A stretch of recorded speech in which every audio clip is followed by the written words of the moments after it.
Hello students, welcome back to another session of mole concept. हाँ नहीं क्या, 1 second. Begin किया. Okay, we are live. तो अब आप मुझे अपनी चैट्स भेज सकते हो. कल कुछ डिस्क्रिपेंसी रह गई थी पर आज वो सब नहीं होगा आज के सेशन में, right. So let us begin. आज हमारा लेक्चर नंबर 6 है. मोल कॉन्सेप्ट का काफ़ी कॉन्सेप्ट्स हम कर चुके हैं. आज हम कॉन्सेंट्रेशन टर्म से स्टार्ट करेंगे, साथ ही में एन फैक्टर, जिसे हम एक और बहुत बड़ा कॉन्सेंट्रेशन टर्म के बारे में बात करते हैं. उसके लिए एन फैक्टर ज़रूरी है जानना. वो क्या है वो सब कुछ आज जानेंगे, बहुत सारे क्वेश्चंस करने के साथ साथ. तो रीकैप में सिर्फ टॉपिक्स कर रहे थे. कॉन्सेंट्रेशन टर्म्स, मोल फ्रैक्शन वो भी एक कॉन्सेंट्रेशन टर्म ही है, और उसके बाद एन फैक्टर करेंगे, ठीक है. उसके बाद रीकैप में मैं बार बार ये स्लाइड दिखाती हूँ आपको. अब तक moles, grams, mole concept and volume के बीच का, मोल्स एंड वॉल्यूम का रिलेशन पता होना चाहिए. उसके बाद मोल्स एंड मास का रिलेशनशिप पता होना चाहिए. मोल्स एंड मॉलिक्यूल्स का रिलेशनशिप पता होना चाहिए. ये सारा रिलेशनशिप एकदम दिमाग में बैठ जाना चाहिए, ठीक है. बहुत सारे क्वेश्चंस आपके पास पहुंच चुके हैं. कुछ 100 क्वेश्चंस मैं अभी तक दे चुकी हूँ. 100 और मिल जाएंगे आपको नेक्स्ट वीक तक. तो इतने 200 question starting of the chapter के हर कॉन्सेप्ट्स इंक्लूड करते हुए बहुत अच्छी स्पीड है करने की. इससे ज़्यादा स्पीड नहीं रखनी, इससे कम स्पीड नहीं रखनी. उसके बाद जब स्पीड बन जाएगी क्वेश्चंस करने की, तब मैम आपको हर पर डे 50 क्वेश्चंस देंगी. वो करने में भी आपको बिल्कुल समय नहीं लगेगा, क्योंकि तब तक स्पीड डेवलप हो जाएगी, ठीक है. चलो शुरुआत करते हैं हम सोल्यूशन से. मैंने लास्ट क्लास में थोड़ा सा इंट्रोडक्शन दे दिया था. सोल्यूशन क्या होता है? सोल्यूशन वो चीज़ होती है जो 2 या 2 से ज़्यादा चीज़ों से मिलके बना होता है, राइट. मिनिमम रिक्वायरमेंट्स है कि उसमें 2 डिफरेंट क्वांटिटीज़ या एंटिटीज़ होनी चाहिए, ठीक है. और जो 2 डिफरेंट एंटिटीज़ होती है, एक का नाम होता है सोल्यूट, दूसरा होता है सॉल्वेंट. सॉल्वेंट वो होता है, इमेजिन करना है जैसे एक ग्लास ऑफ पानी में मैंने चीनी मिलाई, तो ग्लास ऑफ पानी तो मैं बहुत सारा लूंगी तो वो हो जाता है मेरा सॉल्वेंट. मतलब कि जो ज़्यादा मात्रा में है, मोर अमाउंट में है, वो होता है मेरा सॉल्वेंट, और जो कम मात्रा में है उसको बोलती हूँ मैं सोल्यूट. ये चीज़ें तो बचपन से पढ़ते आ ही रहे. नेक्स्ट पे चलते हैं. नेक्स्ट है कॉन्सेंट्रेशन टर्म्स. हम 2 तरीके से डिफाइन करते हैं. एक तरीका होता है कोई भी सोल्यूशन देख के ये बताने का कि क्या ये कॉन्सेंट्रेटेड सोल्यूशन है या फिर क्या ये डाइल्यूट सोल्यूशन है. कैसे बताते हैं? एक होता है क्वालिटेटिवली बताना, एक होता है क्वांटिटेटिवली. दोनों में डिफरेंस है. क्वालिटेटिवली का क्या मतलब है? क्वालिटेटिव का मतलब होता है, फॉर एग्जाम्पल, क्वालिटेटिव का क्या मतलब है? क्वालिटेटिव, 1 सेकेंड, यस, क्वालिटेटिव का बच्चा ये मतलब होता है कि जैसे उसमें जो मैंने चीनी डाली वो बहुत ज़्यादा है कि बहुत कम है. अगर बहुत ज़्यादा चीनी है, सोल्यूट की मात्रा ज़्यादा है, तो ऐसे सोल्यूशन को मैं बोलती हूँ कॉन्सेंट्रेटेड सोल्यूशन. क्या बोलती हूँ? कॉन्सेंट्रेटेड सोल्यूशन उसे बोला जाता है. सिमिलरली अगर सोल्यूट की मात्रा किसी में कम है तो उसे बोला जाता है डाइल्यूट सोल्यूशन. दिखाई दे रहा है? Relatively small amount of solute present. एक ही चीनी चम्मच चीनी डाली तो वो कैसा होगा? डाइल्यूट. ज़्यादा चीनी डाल दी तो हो जाएगा कॉन्सेंट्रेटेड. पर इससे हमें एग्जैक्ट मात्रा तो नहीं पता चली कि नंबर कितना है, हमने केवल बताया कम या ज़्यादा. इसको बोलते हैं क्वालिटेटिव. फिर दूसरा आता है क्वांटिटेटिव, जो केमिस्ट्री में हम मोस्टली जिसके बारे में बात करते हैं. तो क्वांटिटेटिव कॉन्सेंट्रेशंस बताने के लिए हम बहुत सारे मेजरमेंट्स यूज करते हैं, जिनको बोला जाता है कॉन्सेंट्रेशन टर्म्स. अब ये जो टर्म्स होती है ये परसेंटेजेस में डिफाइन करते हैं. अब आप ये समझो कि मेरे पास एक ग्लास ऑफ पानी है. रुको, हाँ जी, हमने समझा कि मेरे पास एक ग्लास है जिसमें ऐसा पानी है, उसमें मैंने चीनी डाला, ठीक है. चीनी डाला. चीनी किस में मेजर करते हैं? चीनी मेजर करते हैं ग्राम में, मतलब उसका क्या है? मास है कि नहीं. और पानी किस में मोस्टली मेजर करते हैं? हम पानी का वॉल्यूम. तो अब इनकी परसेंटेज में कैसे लिखूंगी? मास बाय वॉल्यूम परसेंटेज लिख सकती हूँ. परसेंटेज का मतलब क्या होता है? जब भी किसी चीज को इनटू 100 करती हूँ तो उसका मतलब होता है परसेंटेज का मतलब. अब इसी प्रकार से ये तो एक एग्जाम्पल हो गया कि चीनी और पानी का, पर हजारों तरीके के सोल्यूशंस होते हैं. तो उन्हीं को बताने के लिए हमारे पास बहुत सारी कॉन्सेंट्रेशन टर्म्स भी होती है. एक होता है मास परसेंटेज. मास परसेंटेज का मतलब है कि चीनी का तो मास लिया ही, पानी भी मैंने मास लिया कि 100 ग्राम पानी है, तो ये होता है मास परसेंटेज, इसको बोलते हैं wait by wait percent. Next है वॉल्यूम परसेंट, मतलब दोनों का वॉल्यूम लिया। अब जैसे क्या चल रही है आपकी, गर्मियाँ चल रही है, तो आप क्या करते हो, पानी में रूह अफ़ज़ा डाल देते हो, तो रूह अफ़ज़ा भी लिक्विड है, पानी भी लिक्विड है, तो दोनों का कॉन्सेंट्रेशन हो जाएगा volume by volume percent. Similarly mass by volume, ये बहुत अच्छा एग्जाम्पल है चीनी और पानी का। मास लिया चीनी का, वॉल्यूम लिया पानी का, मास बाय वॉल्यूम परसेंट हो गया। ठीक है, तो बच्चा मास बाय मास परसेंट हम सॉलिड सॉल्यूशंस के लिए देखते हैं। सिमिलरली वॉल्यूम परसेंटेज हम देखते हैं लिक्विड सॉल्यूशन की, and mass by volume percent देखते हैं हम सॉलिड लिक्विड सॉल्यूशन। ये तो बिल्कुल दिक्कत नहीं होनी चाहिए, जब दोनों ही सॉलिड है तो उसका मास परसेंटेज होगा। मास परसेंटेज किसी भी क्वेश्चन में लिखा दिख जाए, मतलब दोनों हमने उसका मास कैलकुलेट किया है। दोनों वॉल्यूम परसेंटेज जहां लिखा है, मतलब कि सॉल्यूट और सॉल्वेंट दोनों का वॉल्यूम कंसिडर करना है। मास बाय वॉल्यूम का मतलब है सॉल्यूट का मास लिया है और सॉल्वेंट का हमने लिया है वॉल्यूम। अंडरस्टूड? चलते हैं आगे। अब जो कॉन्सेंट्रेशन टर्म्स है बच्चा, वो दो प्रकार की होती हैं। एक होती है टेम्परेचर इंडिपेंडेंट और एक होती है टेम्परेचर डिपेंडेंट। बहुत इजी आइडेंटिफाई करना, कैसे करना है, रटना नहीं है, एक एक करके जब सारी कॉन्सेंट्रेशन टर्म्स की बात करूंगी तो अपने आप समझ आ जाएगी। अभी केवल क्लासिफिकेशन है temperature dependent and temperature independent, बस ऐसा दिमाग में रखना है कि हाँ दो तरीके की कॉन्सेंट्रेशन टर्म्स होती है। अब जो टेम्परेचर डिपेंडेंट कॉन्सेंट्रेशन टर्म्स वो बच्चा वो होंगी जिसमें भी आपका वॉल्यूम आपको दिख जाए। जिस भी कॉन्सेंट्रेशन में वॉल्यूम आ रहा है मतलब वो टेम्परेचर डिपेंडेंट है। क्यों? क्योंकि वॉल्यूम आपके सॉल्यूशन का टेम्परेचर पे डिपेंडेंट होता है, पर जिसमें केवल मास हो, केवल मास, ओनली मास, जिसमें केवल मास होता है वो टेम्परेचर इंडिपेंडेंट होती है। अगर किसी भी कॉन्सेंट्रेशन टर्म या कोई एक भी कॉन्सेंट्रेशन टर्म वॉल्यूम की है तो वो टेम्परेचर डिपेंडेंट हो जाएगा। एग्जाम्पल देखो, वॉल्यूम परसेंट। वॉल्यूम परसेंट क्या होता है? जब दोनों का वॉल्यूम दिया, वॉल्यूम बाय वॉल्यूम परसेंट, पक्का से टेम्परेचर डिपेंडेंट है। Mass by volume percent, for again temperature dependent. Next है मोलैरिटी। मोलैरिटी का फॉर्मूला मैं सिखाऊंगी, उसमें भी क्या आता है, उसमें भी आपका वॉल्यूम आता है। सिमिलरली एक और टर्म होती है नॉर्मैलिटी। क्या होती है? नॉर्मैलिटी। इसको n से रिप्रेजेंट किया जाता है, ये भी होती है आपकी टेम्परेचर डिपेंडेंट।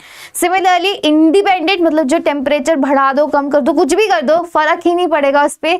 ऐसी है mass percentage, wait by wait percent, mass percent. Next है मोल फ्रैक्शन। मोल फ्रैक्शन में केवल हम क्या लेते हैं, मोल्स कैसे निकालते हैं? मोल्स कैसे निकालते हैं? मोल्स होता है ma'am given mass upon molar mass, होता है कि नहीं? Given mass upon molar mass, right. तो इसमें दोनों मास आए, कोई वॉल्यूम आया नहीं, तो फिर से मोल फ्रैक्शन क्या है आपका? Temperature independent. मोलैलिटी, इसका फॉर्मूला सिखाऊंगी तब पता चलेगा। इसमें सारी टर्म्स केवल वेट रिलेटेड है, वॉल्यूम वाली टर्म आती ही नहीं। फिर से टेम्परेचर इंडिपेंडेंट हो गई। पार्ट्स पर मिलियन, पीपीएम, मोस्टली पीपीएम हम क्या मेजर करते हैं? पीपीएम होता है पार्टिकल, पार्टिकल्स मेजर करते हैं। पार्ट्स पर मिलियन मतलब पार्टिकल बता रही है, तो पार्टिकल वाली चीज फिर से टेम्परेचर इंडिपेंडेंट हो जाती है। Understood all these things? Let us move forward. अब कुछ फॉर्मूलाज है आपके सामने बेहद इंपॉर्टेंट, क्वेश्चन में यूज करके भी दिखाऊंगी, पर पहले फॉर्मूलाज याद करो। मास परसेंटेज का क्या मतलब है? सिर्फ मास लिखा है, परसेंट लिखा है। मास मतलब ऊपर आएगा मास ऑफ द सॉल्यूट, नीचे आएगा मास ऑफ सॉल्यूशन। याद रखो सॉल्वेंट नहीं है, ऊपर सॉल्यूट का मास है, नीचे पूरे सॉल्यूशन का मास इनटू 100। ये होता है वेट बाय वेट परसेंट, या फिर इसको क्या बोलते हैं? Mass percentage. Similarly mass by volume का क्या मतलब है? ऊपर आएगा मास ऑफ सॉल्यूट, नीचे आएगा वॉल्यूम ऑफ सॉल्यूशन इनटू 100। समझ गए? अब इस पे बोलो कि मैम इनकी यूनिट्स क्या होगी, तो बच्चा जब भी हम परसेंटेज में आइडेंटिफाई करते हैं तो कोई मतलब नहीं होता ऊपर ग्राम ले लो नीचे लीटर ले लो, ऊपर ग्राम ले लो नीचे मिलीलीटर ले लो, उससे फर्क ही नहीं पड़ता, क्योंकि आंसर केवल और केवल परसेंटेज में आने वाला है, यूनिट्स में नहीं आने वाला। यही फायदा है परसेंटेज का। बट सिर्फ परसेंटेज में ध्यान नहीं दोगे तो चलेगा, बाकी की क्वांटिटीज में ध्यान देना पड़ेगा यूनिट्स के ऊपर। अंडरस्टूड? अब देखो मास बाय वॉल्यूम परसेंटेज समझ आया। ऊपर आएगा मास ऑफ सल्यूट, नीचे आएगा mass volume of solution. Similarly volume percentage, ऊपर आएगा वॉल्यूम ऑफ सल्यूट जो कम मात्रा में है। जैसे पानी में रूह अफ़ज़ा डाला तो रूह अफ़ज़ा कम मात्रा में डालती हूँ ना, 1 ढक्कन 2 ढक्कन डालती हूँ, तो वो हो गया वॉल्यूम ऑफ सल्यूट। और नीचे वॉल्यूम ऑफ सॉल्यूशन, पूरा सॉल्यूशन। सॉल्यूशन क्या होता है? सॉल्यूशन होता है आपका बच्चा क्या, ये तो सभी को पता होगा, सॉल्यूशन बनता है मेरा सॉल्यूट प्लस सॉल्वेंट से, isn't it? Solute plus solvent से बनता है मेरा पूरा का पूरा सॉल्यूशन। अंडरस्टूड? चले आगे। नेक्स्ट देखो कॉन्सेंट्रेशन टर्म्स और आ गई आपके पास। ग्राम पर litre, weight of solute gram in 1 litre of solution. समझ आया? Weight of solute gram in 1 litre of solution, इसका मतलब होता है ग्राम पर लीटर। देखो ये इस यूनिट से ही समझ आना चाहिए, पर लीटर। पर लीटर का मतलब है पर 1 लीटर, समझ गए? मतलब वेट ऑफ सॉल्यूट लेना है ग्राम में इन 1 लीटर ऑफ सॉल्यूशन, ये तो फिक्स्ड है। जो देखो पर के बाद जो ये जैसे इस प्रकार से लिखा है ग्राम, उसके बाद डैश आया और लीटर आया ना, तो ये लीटर की क्वांटिटी तो 1 लीटर फिक्स हो जाती है। ये याद रखना, चीज बहुत जगह काम आएगी। जैसे ही जो भी ये वाला साइन पर के बाद जो भी आता है ना, पर बोलती हूँ मैं इसको, पर के बाद जो भी आता है ना, उसकी क्वांटिटी फिक्स्ड है पर लीटर। मतलब 1 लीटर में कितने ग्राम का सॉल्यूट है, ग्राम पर लीटर का ये मतलब होता है। अंडरस्टूड? ये यूनिट से ही समझ जाना है, यूनिट देखते ही क्वेश्चन में समझ जाना है कि वो बोलना क्या चाहता है। ठीक है, धीरे धीरे क्वेश्चंस करेंगे तो और अच्छे समझ आएगा। फिर है पीपीएम। पीपीएम का मतलब है mass of solute upon mass of solution. मैंने बोला था पीपीएम कैसी क्वांटिटी है, टेम्परेचर इंडिपेंडेंट, टेम्परेचर पे डिपेंड नहीं करती, इसलिए मास आता है सॉल्यूट का और upon mass of solution into 10 to the power 6। याद रखना, जैसे कि परसेंटेज में क्या करते थे, इनटू 100 करते थे ना, उसी प्रकार से पीपीएम सेम होता है परसेंटेज के। परसेंटेज के पीपीएम सेम होता है। परसेंटेज में क्या करते थे, इनटू 100 कर देते थे, है ना। बस पीपीएम में क्या करते हैं, इनटू 10 टू द पावर 6, क्योंकि पीपीएम का मतलब है पार्ट्स पर मिलियन, मिलियन का मतलब होता है 10 टू द पावर 6। सिमिलरली अगर आपके पास पार्ट्स पर बिलियन है, पीपीबी, तो सब कुछ सेम रहेगा। ये सेम रहेगा mass of solute, mass of solution, बस ये हो जाएगा into 10 to the power 9। Understood?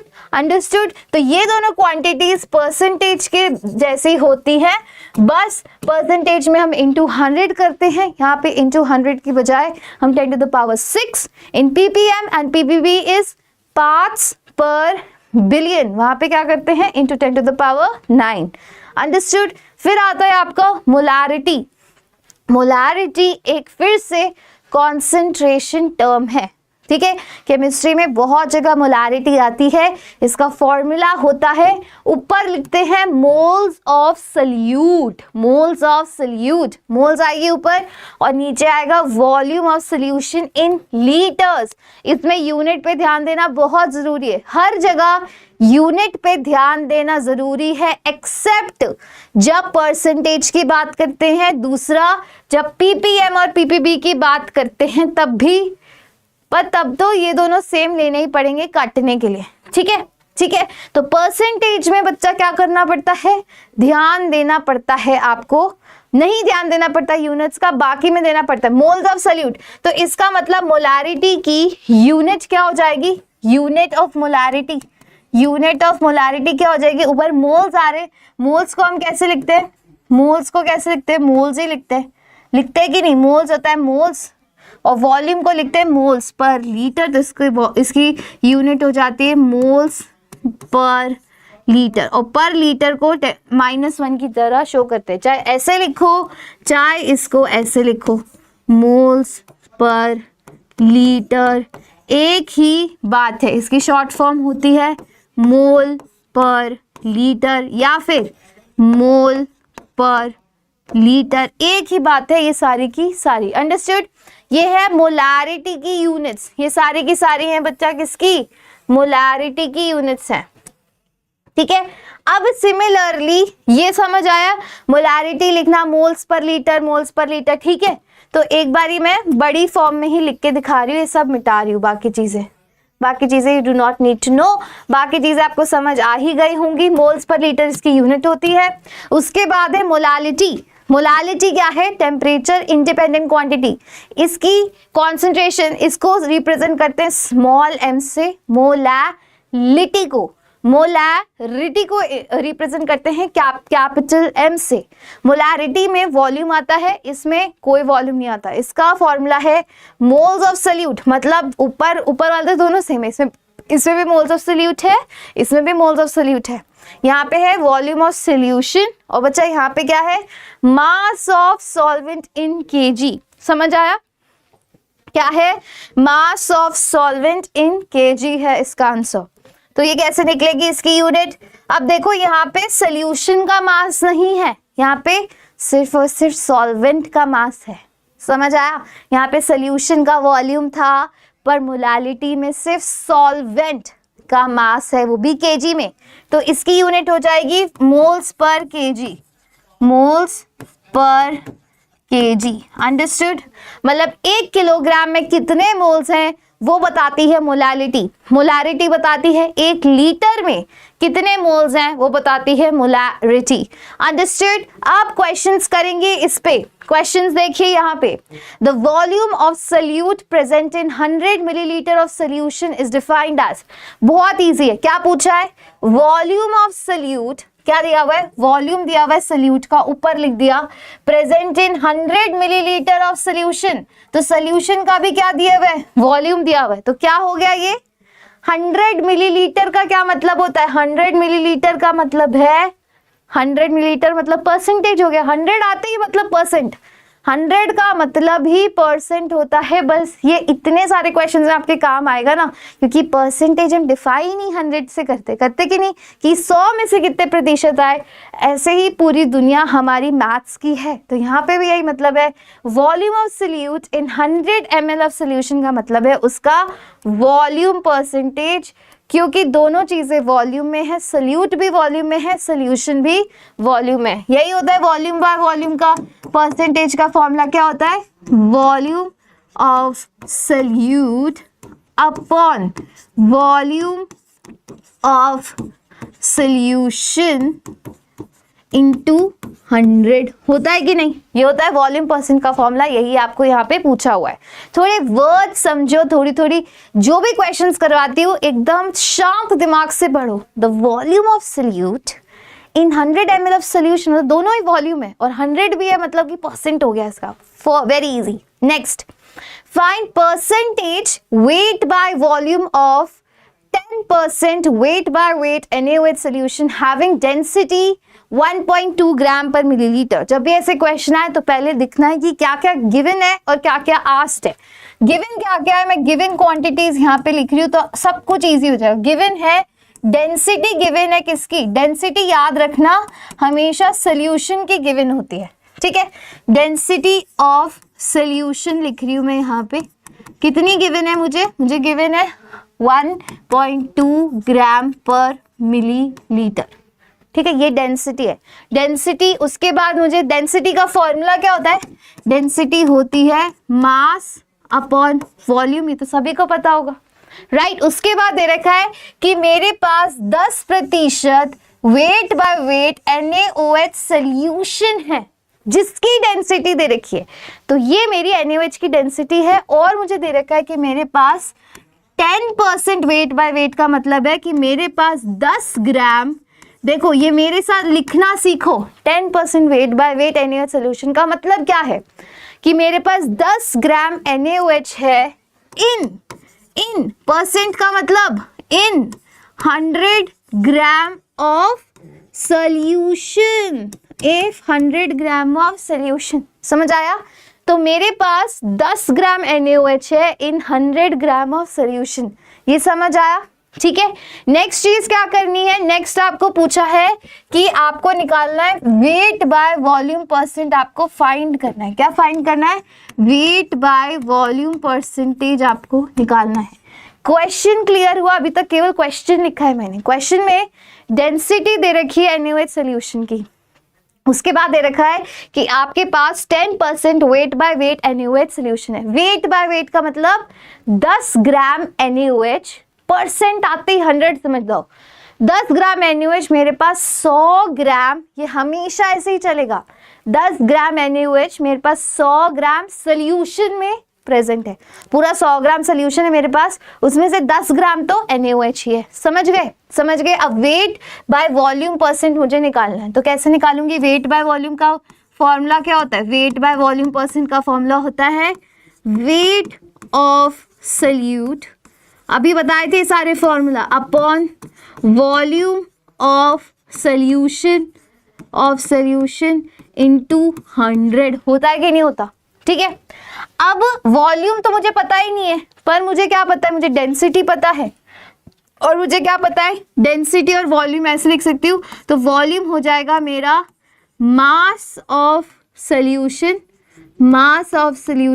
Upon density of solution. हो जाएगा कि नहीं? उससे मुझे वॉल्यूम ऑफ सोल्यूशन निकल जाएगा। तो वॉल्यूम की जगह वो लिख देती हूँ, वेट ऑफ सोल्यूट मेरे पास है 10 ग्राम, तो पहले मैंने 10 ग्राम लिखा। उसके बाद वॉल्यूम ऑफ सोल्यूशन की जगह लिख सकती हूँ ये वाली टर्म, लिख दूँ। तो मास ऑफ सोल्यूशन कितना है? मैम मेरे पास 100 ग्राम ऑफ सोल्यूशन है, तो लिख दिया मैंने 100 gram of solution upon density है मेरे पास 1.2 ग्राम पर मिलीलीटर, है कि नहीं है? इनटू करना है मुझे इस सबको 100। तो इसको जब मैं सॉल्व करूंगी तो इसको इस प्रकार से लिख सकते हैं 10 ग्राम अपॉन 100 ग्राम इनटू 1.2 ग्राम पर मिलीलीटर इनटू 100 लिख सकते हो इस प्रकार से। अब ये 100 से 100 तो कट जाएगा, तो फाइनल आंसर आएगा मेरे पास 12%। क्या आया मेरे पास? 12%। मैंने बोला था कि परसेंटेज में यूनिट्स का कोई भी मतलब होता नहीं है। क्यों नहीं होता? क्योंकि आंसर केवल परसेंटेज में आना होता है। ठीक है, तो यूनिट्स लिखने की जरूरत ही नहीं जब परसेंटेज में लिख रहे हो, केवल 12% पे ही आंसर आएगा। So this is your final answer. I hope सभी को समझ आया। इजी है, क्वेश्चन पढ़ना समझ आ गया ना, तो सोल्यूशन उतना ही इजी हो जाएगा। 10% वेट बाय वेट NaOH का मतलब है कि मेरे पास 10 ग्राम NaOH है 100 ग्राम सोल्यूशन में। अब मुझसे क्या पूछा था? मुझसे पूछा था वेट बाय वॉल्यूम परसेंट निकालना, उसका फॉर्मूला मुझे पता है। फिर डेंसिटी से मैंने वॉल्यूम निकाला और इस प्रकार से निकाले। इजी। चलो आगे फिर से क्वेश्चन है, the amount of CaCl2 which should be present in 50 milliliter of its solution to get a final concentration of 0.02 ग्राम पर ml। ये तो बहुत ईजी है, ट्राई करो खुद से। पहले देखो क्या लिखा है, कितना अमाउंट चाहिए, ये पूछा कितना अमाउंट मुझे CaCl2 का चाहिए, which should be present in 50 ml of its solution। 50 ml of its solution दे रखा है मेरे को, 50 ml of its solution, और इसकी कॉन्सेंट्रेशन मुझे दे रखी है 0.02 ग्राम पर मिलीलीटर। ये दे रखी है ना। तो बच्चा ये याद रखना, जो यूनिट यहाँ होती है वही यूनिट आपकी यहाँ पे मैच करनी चाहिए। तो ये यूनिट देखते ही आपको क्वेश्चन सॉल्विंग समझ आ जानी चाहिए। आपसे क्या पूछा है? आपसे अमाउंट पूछा है CaCl2 का पूछा है, तो मतलब मुझे ये वाला अमाउंट निकालना है ग्राम में कितना होगा। ठीक है, और बाकी मुझे दे ही रखा है, तो अमाउंट ग्राम में मैं निकाल ही लूंगी। तो कितना आ जाएगा? 0.02 ग्राम पर मिलीलीटर इंटू 50 मिलीलीटर। तो मिलीलीटर से मिलीलीटर कैंसिल हो गया, 50 इंटू 0.2 कितना हो जाता है? 1 ग्राम। तो वो मेरा आंसर आ गया। तो 1 ग्राम हो गया कि मुझे 1 ग्राम CaCl2 चाहिए। जब मैं उसको 50 मिलीलीटर पानी में मिलाऊंगी तो मुझे इतनी कॉन्सेंट्रेशन का सोल्यूशन मिलेगा। तो आपसे सिर्फ अमाउंट पूछा था, तो उसको सिंपल इससे करना था। आपको मैं बोल रही हूँ यूनिट देखते ही बहुत सारे क्वेश्चन सॉल्व हो जाएंगे। आपको दे रखी कॉन्सेंट्रेशन 0.02 ग्राम पर मिलीलीटर, 1 मिलीलीटर में इतने ग्राम्स हैं। इसको दूसरी तरीके से भी कर सकते हैं, जो मेरा फेवरेट तरीका है। ये तो बहुत इजी तरीका है। दूसरा क्या है, इसका मतलब क्या होता है, इस पूरी चीज का मतलब क्या है मैं वो भी बता देती हूँ। इसका मतलब है कि मेरे पास 1 मिलीलीटर में 0.02 ग्राम्स है कि नहीं। 0.02 ग्राम पर मिलीलीटर का मतलब होता है 1 मिलीलीटर में मेरे पास 0.02 ग्राम्स हैं। तो फिर 50 मिलीलीटर में कितना होगा, तो होगा बच्चा 0.02 into 50 which is equal to 1 gram. Easy.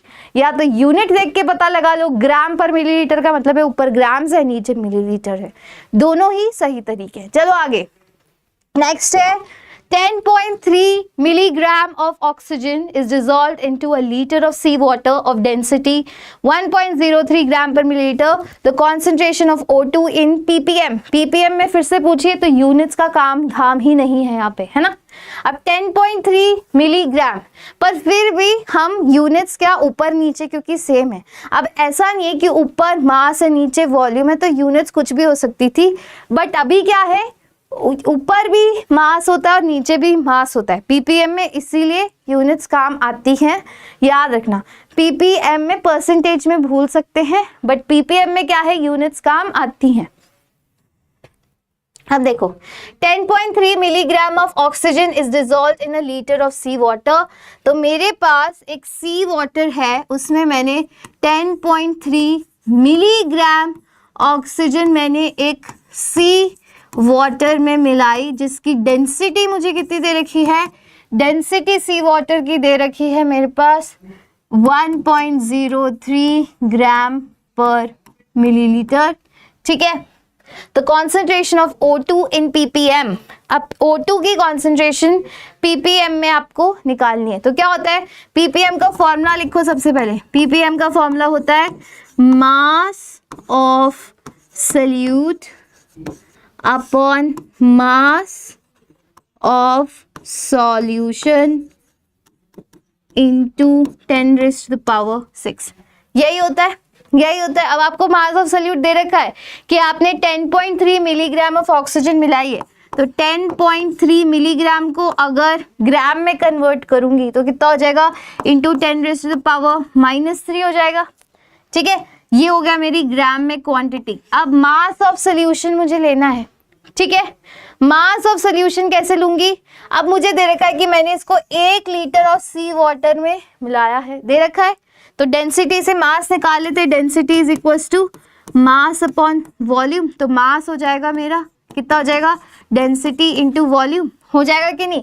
Density दे रखी है मुझे 1.03 ग्राम पर मिलीलीटर, और 1 लीटर का सोल्यूशन का मतलब है 1000 मिलीलीटर।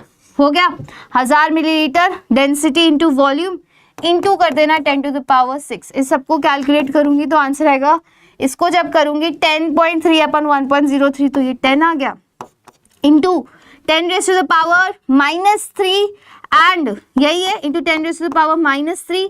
अब ये 10⁻³ लिख सकती हूँ, इस 1000 को लिख सकती हूँ कि नहीं लिख सकती, बहुत इजीली लिख सकते हैं इसको, तो लिख देते हैं 10⁻3। अब ये 10⁻3 जब ऊपर जाएगा तो क्या होगा, हो जाएगा -3 इंटू 10⁻⁶। तो फाइनल आंसर होगा 10 इंटू 10⁻⁻6 इंटू 10⁻⁶। ये एक दूसरे से कैंसिल आउट हो जाएंगे, तो आंसर मेरा आएगा 10 केवल क्या आएगा, 10 आंसर आएगा। 10 ppm is the answer. 10 ppm है मेरे पास, ए ऑप्शन है, तो वही मेरा सही ऑप्शन हो गया। आई होप ये चीज सभी को क्लियर हुई होगी। हुई है क्लियर, इजी क्वेश्चन है। मेरे पास कितना 10.3 मिलीग्राम ऑक्सीजन है मेरे पास, ठीक है, उसको मैंने 1 लीटर पानी में मिलाया।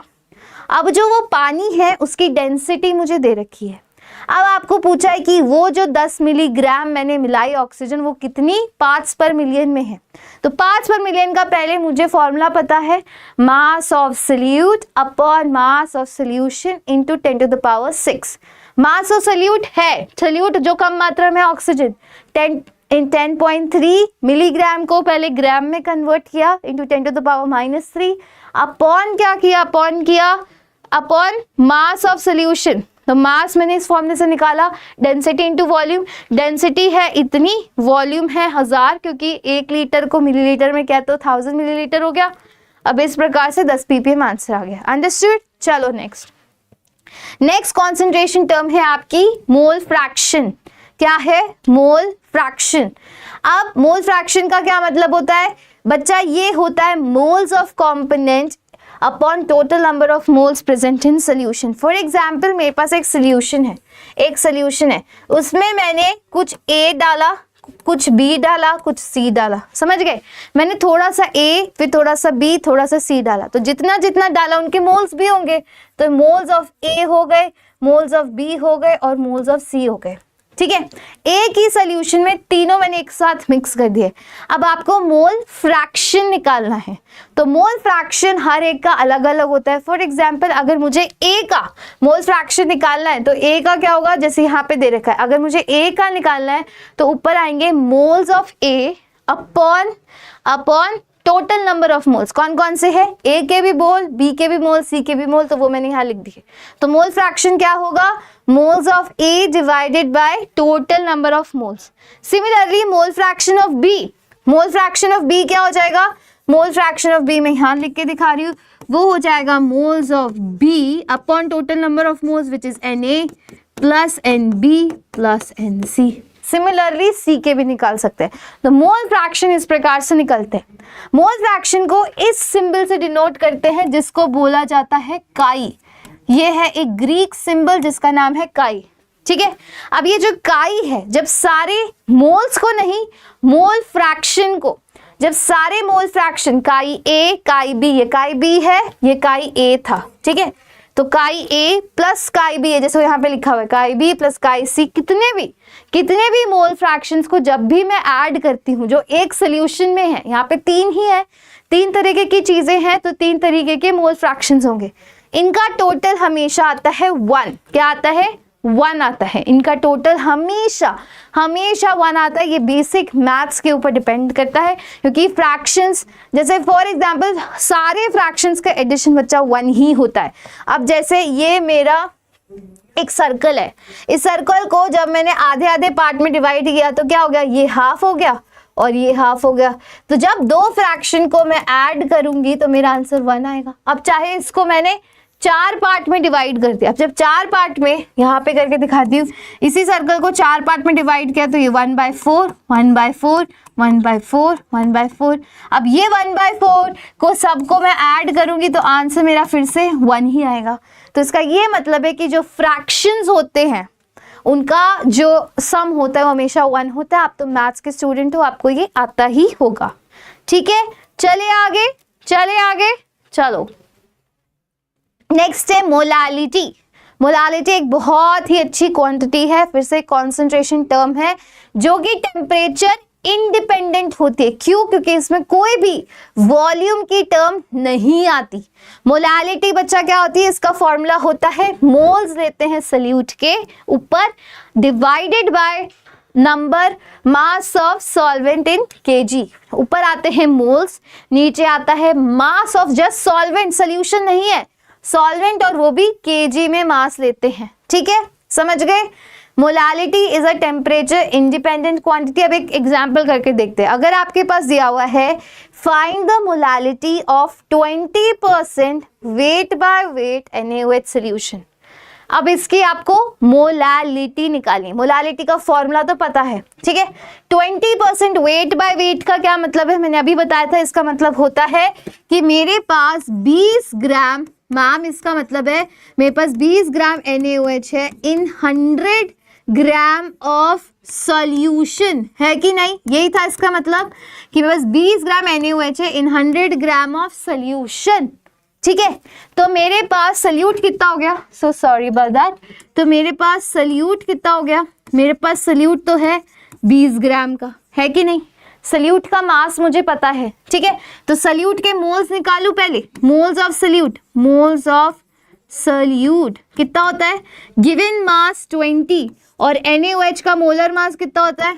आई गेस इसका मोलर मास होता है 40, तो इसका मोल्स आ गए मेरे पास 0.5 मोल्स, यहीं पे लिखा है ये 0.5 मोल्स आ गए, ठीक है। अब उसके बाद मेरे पास मोल्स आ गए इसके। नेक्स्ट चीज क्या है, नेक्स्ट चाहिए मुझे mass of solvent in KG. अब मुझे ये पता है कि 100 ग्राम तो मैम सोल्यूशन का मास है, तो सॉल्वेंट कितना हो गया, तो मैम मुझे पता है कि सल्यूट प्लस सॉल्वेंट मिलके बनाते हैं मेरा सॉल्यूशन, तो इसका मतलब सॉल्वेंट कितना हो गया, सॉल्वेंट हो गया सॉल्यूशन माइनस सल्यूट, हुआ कि नहीं हुआ। तो सॉल्यूशन है मेरे पास 100 ग्राम का माइनस सल्यूट है 20 ग्राम का, तो सॉल्वेंट आ गया मेरे पास 80 ग्राम, तो 80 ग्राम मेरे पास सॉल्वेंट है। तो 80 ग्राम को मैंने केजी में कन्वर्ट किया क्योंकि ये हमेशा मुझे केजी में चाहिए, तो वही मोल्स मेरे पास है 0.5 अपॉन 0.08 केजी ऑफ सॉल्वेंट, तो उससे आंसर आ गया 6.25 मोलल सोल्यूशन, मोलल। इस डेफिनेशन से एक और चीज पता लगा सकते हैं कि मेरे पास कितने मोल्स ऑफ सोल्यूट है इन पर केजी ऑफ सॉल्वेंट। इसकी यूनिट क्या थी, इसकी यूनिट होती है मोल पर केजी। इसका क्या मतलब है, इस लाइन का मतलब है कि 1 केजी में मेरे पास कितने मोल्स हैं वो मेरा मोलालिटी बताती है। जिसमें 6.25 मोलल है ना, ये आ गया 6.25 मोलल इसका आंसर। इसका मतलब है कि 1 किलोग्राम में 1 किलोग्राम ऑफ सॉल्वेंट में मेरे पास 6.25 मोल्स हैं सल्यूट के, ये इसका मतलब होता है। अंडरस्टूड, चले आगे चलो। अब नेक्स्ट टर्म है मोलारिटी। मोलालिटी क्या थी, फिर से याद करो, मोलालिटी थी moles of solute upon mass of solvent in KG. Molarity होती है मोल्स ऑफ सल्यूट सेम है पर divided by volume of solution in litres. अब इसमें वॉल्यूम आ गया, इसका मतलब कि ये टेम्परेचर डिपेंडेंट क्वांटिटी है कि नहीं, ये टेम्परेचर डिपेंडेंट क्वांटिटी है, ठीक है, ये मोलारिटी होती है। अब सिमिलरली मोलारिटी अगर आपको वॉल्यूम मिलीलीटर में दे रखा है तो इसको क्या कर देना है, ऊपर इंटू 1000 कर देना है, सिंपल सी बात है। अगर ये वॉल्यूम मिलीलीटर में दे रखा है तो इंटू 1000 कर देना न्यूमरेटर पे, ठीक है। फिर नंबर ऑफ मिली मोल्स अगर आपको दे रखे हैं, है ना, मिली मोल्स का क्या मतलब है, मोल्स तो हो गए, मिली मोल्स है 10⁻³ मिली मोल्स होते हैं, ठीक है। तो मिली मोल्स अगर दे रखे तो उनको कैसे निकालते हैं, अगर मिली मोल्स निकालने हैं तो वो मोल से छोटी क्वांटिटी है, इजंट इट।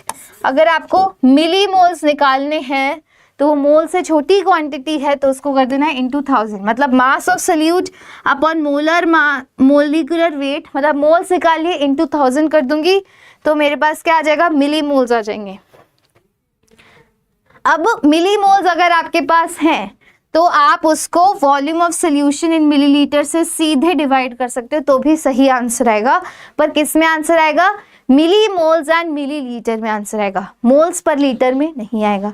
या तो क्या करूं, या तो मेरे पास अगर मोल्स हैं तो मैं क्या करूंगी, और मेरे पास वॉल्यूम मिलीलीटर में है तो मैं न्यूमरेटर को इंटू 1000 कर दूंगी ताकि मेरा आंसर किस में आए, मोल्स पर लीटर में आंसर आए, जो इसकी क्या है, यूनिट है, ठीक है। 1 लीटर में कितने मोल्स हैं वो हमें ये बताता है।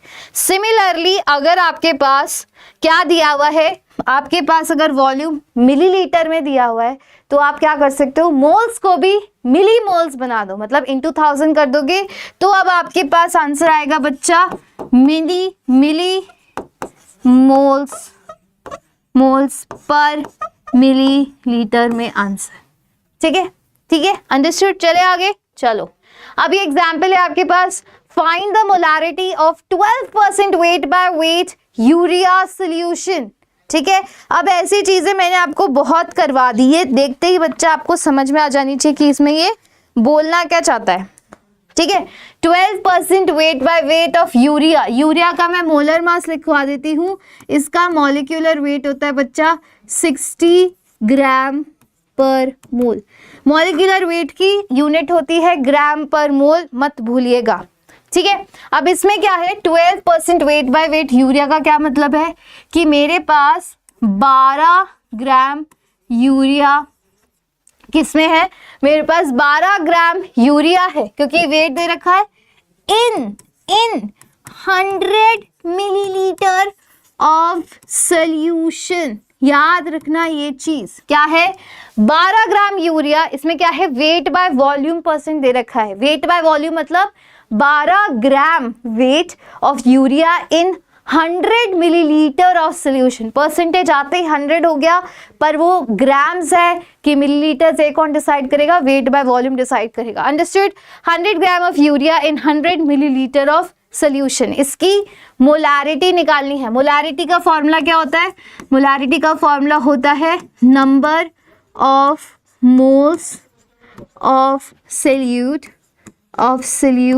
Upon volume of solution in litres, ये होता है।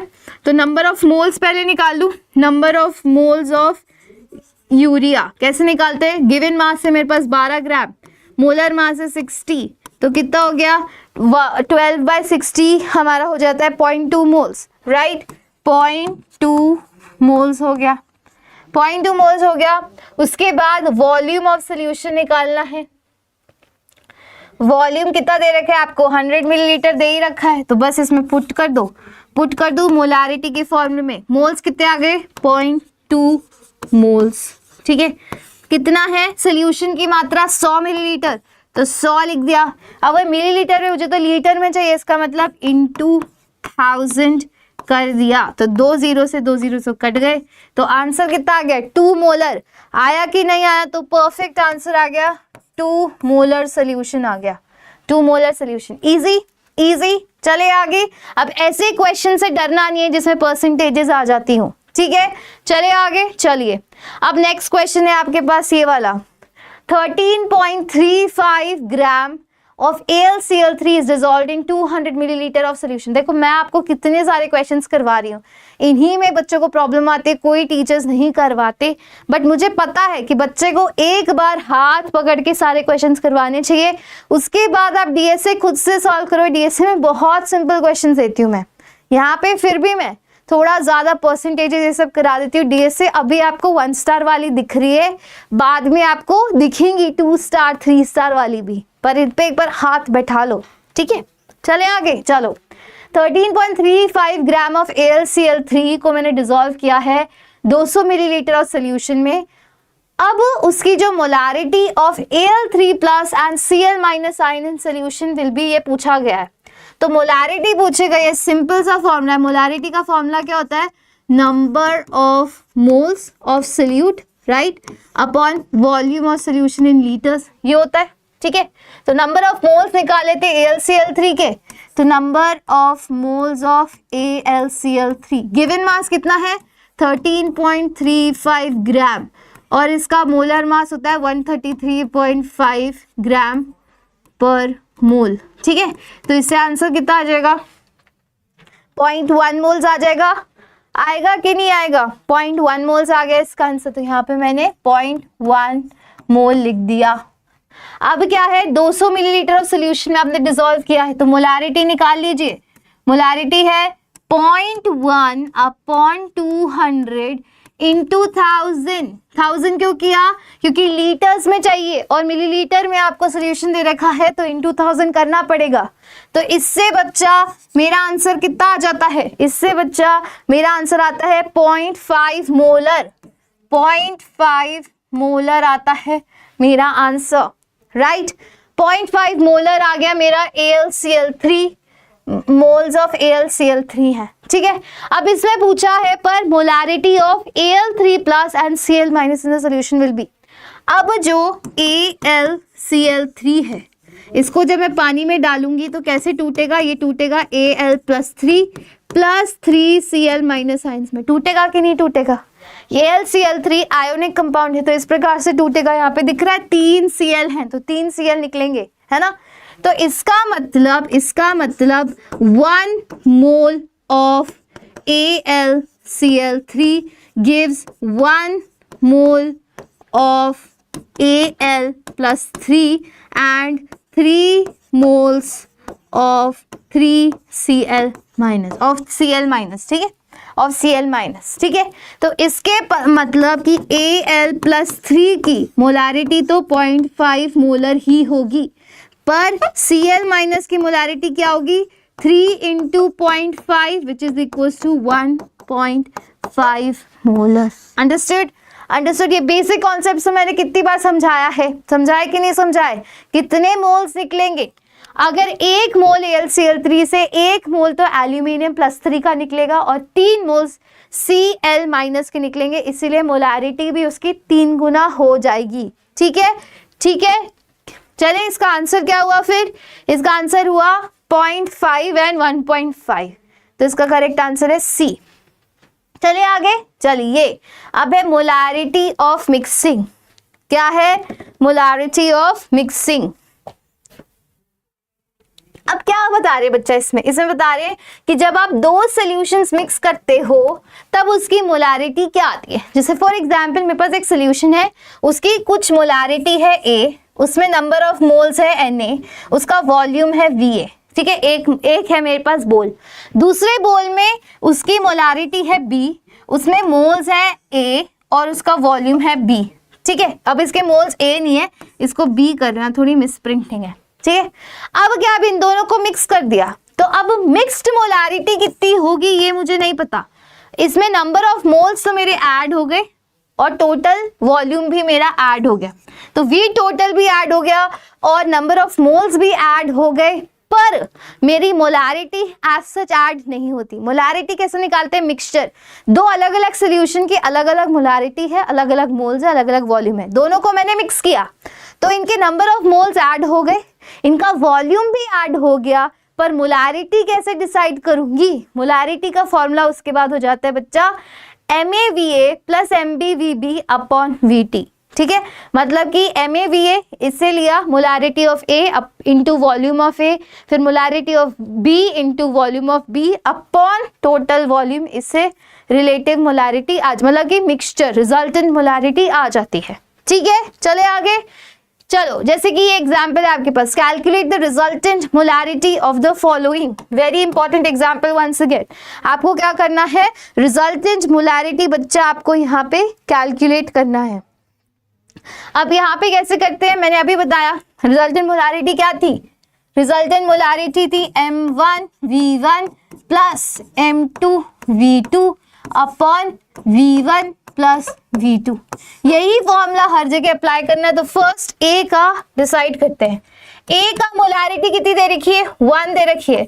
V दे रखा है 200, तो कर दिया 1 × 200 plus in 300 ml of water. तो बच्चा वाटर की मोलारिटी नहीं है क्योंकि उसमें कुछ मिक्सड ही नहीं है, वो सिंपल वाटर है, वो सिंपल वाटर है, उसमें कुछ मिक्सड ही नहीं है ना।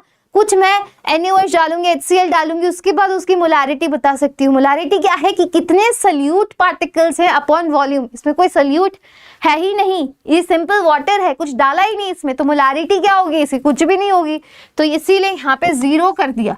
अपॉन टोटल वॉल्यूम, टोटल में ऐड होगा, इसका 200 मिलीलीटर है, इसका 300 मिलीलीटर है, तो मतलब 500 हो गया। तो आंसर कितना आ गया? 2 / 5, तो आंसर कितना आ गया? 0.4 आया कि नहीं आया? तो आ गया इसका आंसर 0.4 मोलर आ गया। अब चलते हैं नेक्स्ट पे। नेक्स्ट है आपका बी पार्ट, बी भी यहीं कर लेते हैं।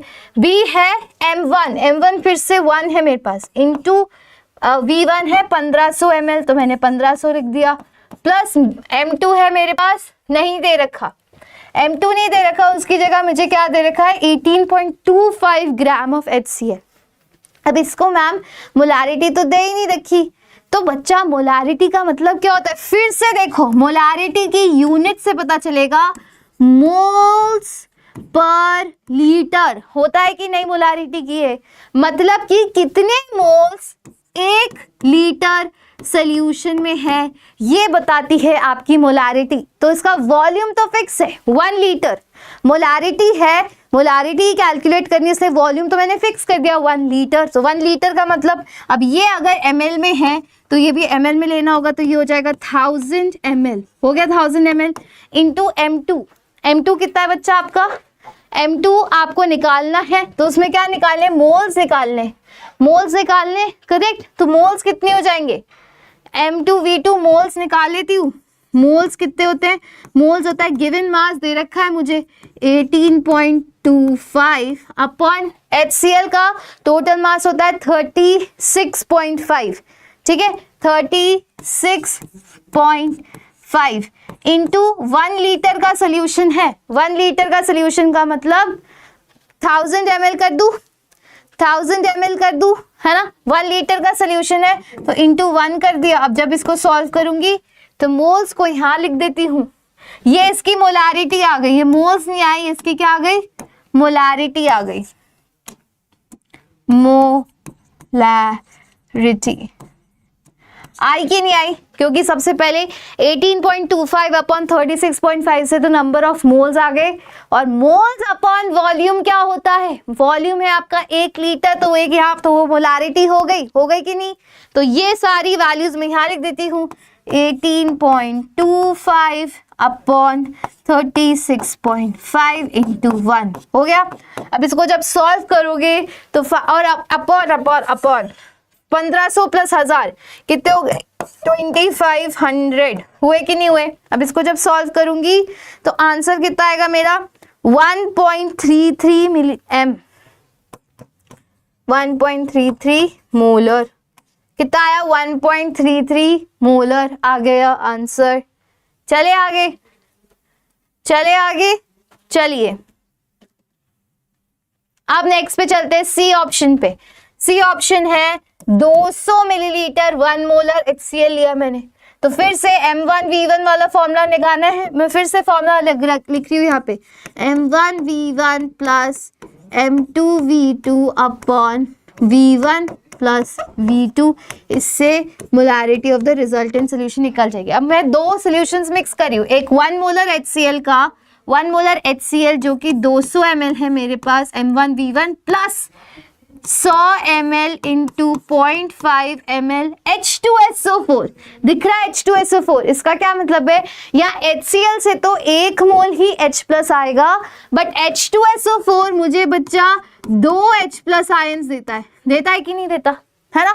H2SO4 में 2 H प्लस आयंस है, तो इसीलिए यहाँ पे इंटू 2 हो जाएगा, और इस पूरे को करना है ऐड, तो 2 प्लस 1 300 मिलीलीटर हो गया। तो इसका बच्चा फाइनल आंसर आएगा आपका 1 मोलर। कितना आएगा 1 मोलर। सिमिलरली डी ऑप्शन करते हैं।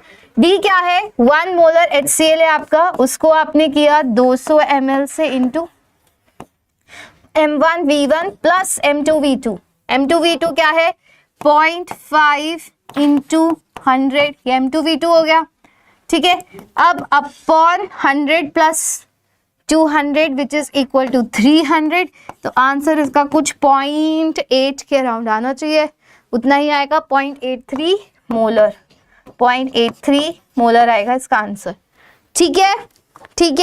चले आगे, चलिए ये अंडरस्टूड है। अब चलते नेक्स्ट क्वेश्चन पे। अब देखिए आप अपना नेक्स्ट क्वेश्चन देखिए, ये भी बहुत अच्छा क्वेश्चन है। ये है 6.02 into 10 to the power 20 molecules of urea are present in 100 ml of its solution. The concentration of solution is, अब concentration पूछी है आपसे, और सारे ऑप्शंस देखो कैपिटल M मतलब मोलारिटी में दिए हुए हैं, तो मोलारिटी का फॉर्मूला आना चाहिए। मोलारिटी कैसे कैलकुलेट करते हैं, number of moles upon of solute upon volume of solution in liters, isn't it? अब देखो आपको क्या दिए हुए, number of molecules of urea दिए हुए। मॉलिक्यूल से मोल्स निकालने आने चाहिए। मॉलिक्यूल से मोल कैसे निकालते हैं, 6.02 इंटू 10⁻20 मॉलिक्यूल्स है। मॉलिक्यूल से मोल्स निकालते हैं divided by Avogadro number, isn't it? तो इससे आंसर क्या आएगा, 6.02 को मैं और डिवाइड करूंगी तो आएगा 10⁻⁻, divided by Avogadro number, sorry 1 second,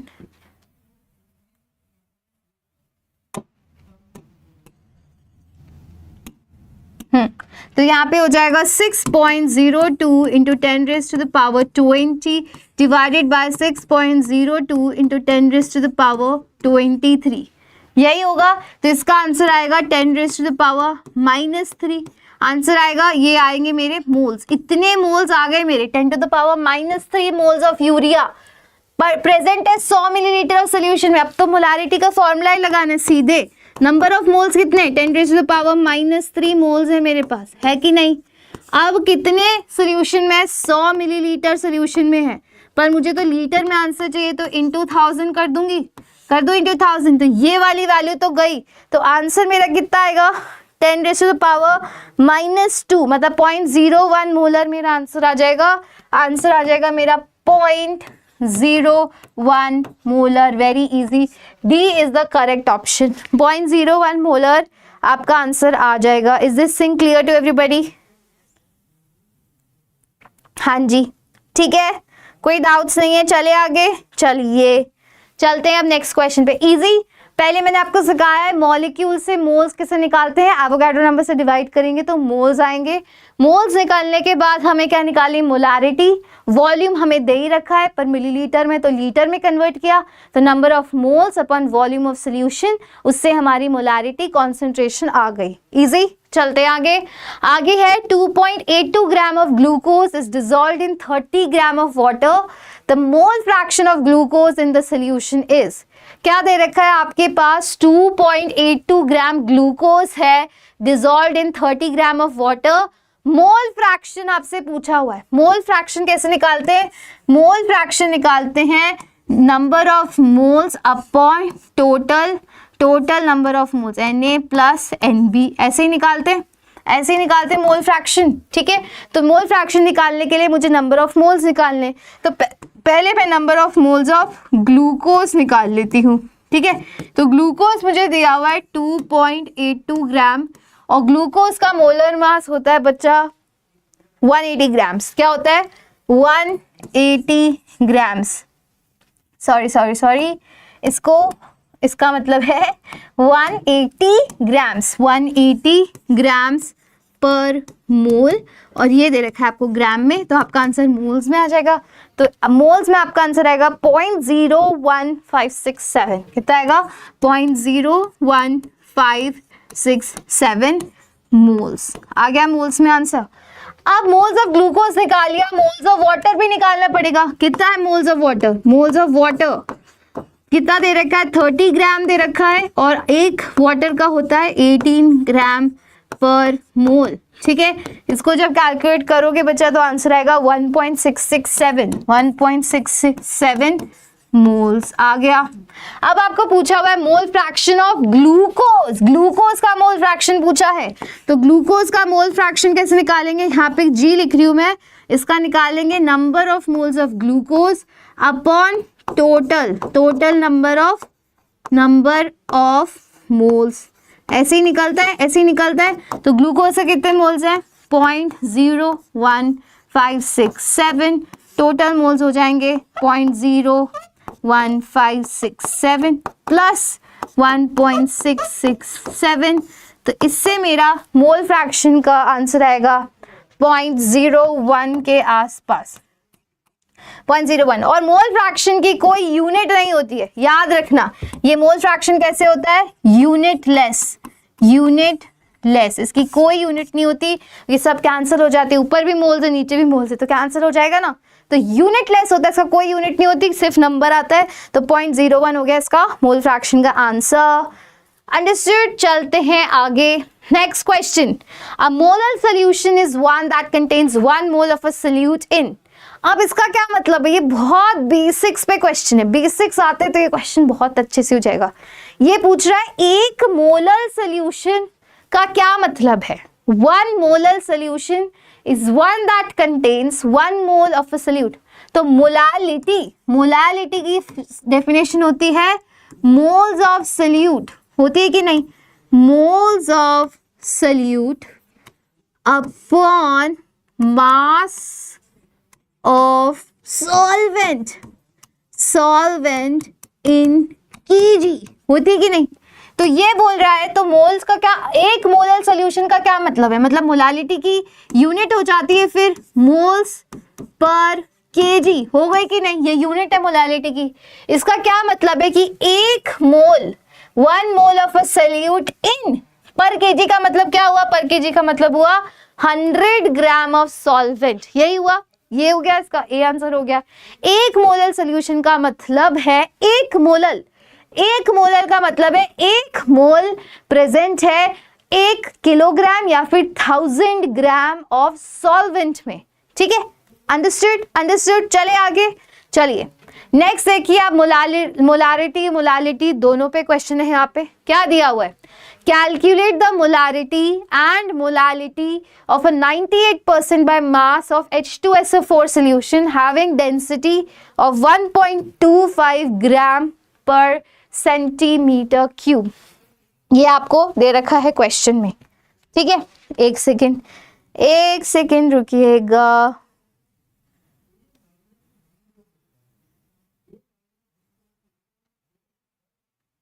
ठीक है, ठीक है।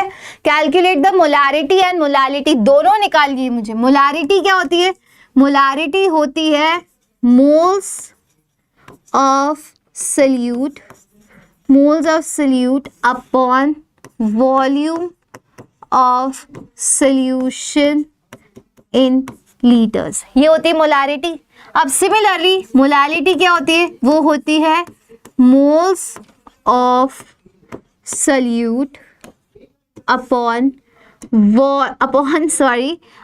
होती है mass of solvent in KG, यही होता है मोलारिटी। मोलालिटी की फुल फॉर्म्स आ जानी चाहिए, मैं बार बार नहीं लिखूंगी, आज फर्स्ट लेक्चर है इसलिए हर बार लिख रही हूँ। नेक्स्ट क्लास से जब भी हम ये क्वेश्चंस करेंगे मैं ये फॉर्मूलाज नहीं लिखूंगी, आपको दिमाग में बस जाने चाहिए, इतने क्वेश्चंस है आपके पास, एकदम बस जाने चाहिए, ठीक है। Calculate the molarity and molality of a 98% by mass of H2SO4 solution. इसका क्या मतलब है? 98% बाय मास का मतलब है कि 98 ग्राम H2SO4 मेरा प्रेजेंट है इन 100 ग्राम ऑफ सॉल्यूशन में, है कि नहीं? ये मतलब यही मतलब है, ठीक है। अब इसकी डेंसिटी भी मुझे दे रखी है, कितनी डेंसिटी दे रखी है मेरे को? 1.25 ग्राम पर सीसी का मतलब है पर मिलीलीटर, ये भी लिख सकते हैं, सेम ही बात है, चाहे सेंटीमीटर क्यूब लिखूं चाहे मिलीलीटर लिखूं एक ही बात होती है, ठीक है। तो यूनिट समझना भी आनी चाहिए, वेरी इंटरेस्टिंग, नोट डाउन। ये सारी units millilitre, litre, centimetre cube, decimetre cube के कन्वर्जन्स अच्छे से आने चाहिए। नेक्स्ट जो डाउट सेशन होगा उससे मैं आपको ये पूछूंगी, ठीक है। जो भी बच्चा मेरे से डाउट लेता है वो डाउट सेशन में मैं ये सारी चीजें कन्वर्जन यूनिट्स पूछूंगी, अच्छे से आनी चाहिए ताकि क्वेश्चन में यूनिट कन्वर्जन से गलती ना करके आओ, ठीक है।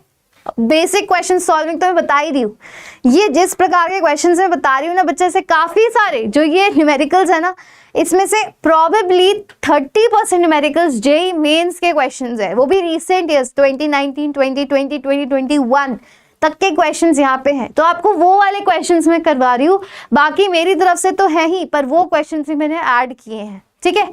चलिए ये समझ आया, ये समझ आया। इसकी डेंसिटी इतनी दे रखी, तो पहले हम किस पे काम कर लेते हैं? पहले मोलारिटी पे काम कर लेते हैं। मोलारिटी के लिए मुझे number of moles of H2SO4 चाहिए, कैसे निकालूंगी? गिवन मास है 98 और मोलर मास भी बच्चा H2SO4 का 98 ही होता है, 98 ही होता है मोलर मास भी। तो 1 मोल आ गया, 1 मोल आ गया, 1 मोल आ गया। अब इसका वॉल्यूम निकालना है तो डेंसिटी से वॉल्यूम निकाल लेती हूँ। डेंसिटी क्या होती है? मास अपॉन वॉल्यूम। तो फिर वॉल्यूम आ जाएगा मेरा, तो देयरफॉर वॉल्यूम कितना हो गया? वॉल्यूम हो गया मास अपॉन डेंसिटी, ठीक है। तो मास अपॉन डेंसिटी वही मैं मोलारिटी के फॉर्मूले में पुट कर देती हूँ। पहले आएंगे मोल्स ऑफ सॉल्यूट, कितना है? 1 मोल, और नीचे आता है वॉल्यूम ऑफ सॉल्यूशन, है ना। वॉल्यूम ऑफ सॉल्यूशन में लिख सकती हूँ मैं, वॉल्यूम की जगह मास लिख दूं पहले, तो मास ऑफ सॉल्यूशन है मेरे पास 100 ग्राम अपॉन डेंसिटी दे रखी है मुझे कितनी? 1.25, ठीक है। अब ये सब कुछ मिलीलीटर में, तो इसको इनटू 1000 करना तो बनता ही है, ठीक है। तो मोलारिटी कितनी आ जाएगी? 1 × 1000 अपॉन 100 इंटू 1.25, इसे 0 गए तो 12.5 मोलर सोल्यूशन। तो 12.5 मोलर सोल्यूशन तो मोलारिटी आ गई कि नहीं आ गई? 12.5 मोलारिटी आ गई, इजीली आ गई। अब हम नेक्स्ट में मोलालिटी निकाल लेते हैं। तो मोलालिटी क्या होती है? वो स्मॉल m से लिखते हैं, मोल्स ऑफ सॉल्यूट। मोल्स तो फिर से 1 मोल ही है, upon mass of solvent in KG. Solvent कितना है? 100 ग्राम सोल्यूशन है, 98 ग्राम सॉल्यूट है, ठीक है। तो सॉल्वेंट का मास कितना है? यहाँ पे लिख रही हूँ, सॉल्वेंट मास कितना हो गया? 100 minus 98 which is equal to 2 gram. 2 gram है आपके सॉल्वेंट का मास, तो यहाँ पे लिख रही हूँ 2 पर ग्राम, नहीं केजी में चाहिए, तो इंटू 1000 कर दूं। तो इससे मेरा आंसर क्या आएगा? 2 5 10 0 0 500। कितना आ जाएगा? आंसर आ जाएगा 500 molar. Very very easy, 500 molar solution. इसमें किसी को डाउट नहीं होना चाहिए, बहुत इजी था, बहुत इजी था कि नहीं? एक पेज में सॉल्व कर दिया, ठीक है। Understood, easy PG. चले आगे, चलिए। अब है नेक्स्ट द डेंसिटी इन ग्राम पर millilitre of 3.6 molar H2SO4 solution which is 29% by mass will be। अब आपको क्या दिया हुआ है? आपको 3.6 molar H2SO4 का solution बच्चा दिया हुआ है, ठीक है। और विच इज 29% बाय मास। इसकी डेंसिटी आपको पूछी हुई है। क्या पूछी हुई है? आपको डेंसिटी पूछी हुई है। तो मोलारिटी दी हुई है, तो पहले तो मैं फॉर्मूला लिख रही हूँ मोलारिटी का। फॉर्मूला क्या होता है? Moles of solute upon volume of solution litres में, यही होता है, ठीक है। मोलारिटी मुझे दी हुई है, कितनी है? 3.6 मोलर। मोल्स ऑफ सोल्यूट में निकाल सकती हूँ। किसके सोल्यूट निकालने? H2SO4 के। कितना दिया हुआ? 29% बाय मास, मतलब कि 29 gram of H2SO4। 29 gram H2SO4 मेरा प्रेजेंट है किसमें? 100 ग्राम ऑफ सोल्यूशन में। ये चीज अभी तक समझ आ गई होगी। तो गिवन मास कितना हो गया? तो मोल्स निकाल लेती हूँ। तो मोल्स ऑफ H2SO4 तो आसानी से निकल जाएंगे। मोल्स है कितने? 29। Given mass upon molar mass is 98, ठीक है। 29 बाई 98 करूंगी तो आंसर कितना आएगा? एक बार ही छोड़ देते, 29 बाय 98, इतने मोल्स आ गए। तो यहाँ पे लिख रही हूँ 29 बाय 98, ठीक है। वॉल्यूम ऑफ सोल्यूशन, वॉल्यूम कितना है? वॉल्यूम मैं डेंसिटी से निकाल सकती हूँ, वही तो मुझे कैलकुलेट करनी है कि नहीं? डेंसिटी मुझे कैलकुलेट करनी है। डेंसिटी क्या होती है? डेंसिटी होती है मास बाय वॉल्यूम, होती है कि नहीं होती? तो फिर ये क्या है? मास ऑफ सोल्यूशन है, याद रखना। मास ऑफ सोल्यूशन मेरे पास है 100 ग्राम, है कि नहीं? ठीक है। तो यहाँ पे मैं वॉल्यूम की जगह लिख सकती हूँ मास अपॉन डेंसिटी, लिख सकती हूँ। यही वॉल्यूम की जगह लिख सकती हूँ, ठीक है। तो वॉल्यूम की जगह मैंने यहाँ पे लिखा, एक सेकेंड,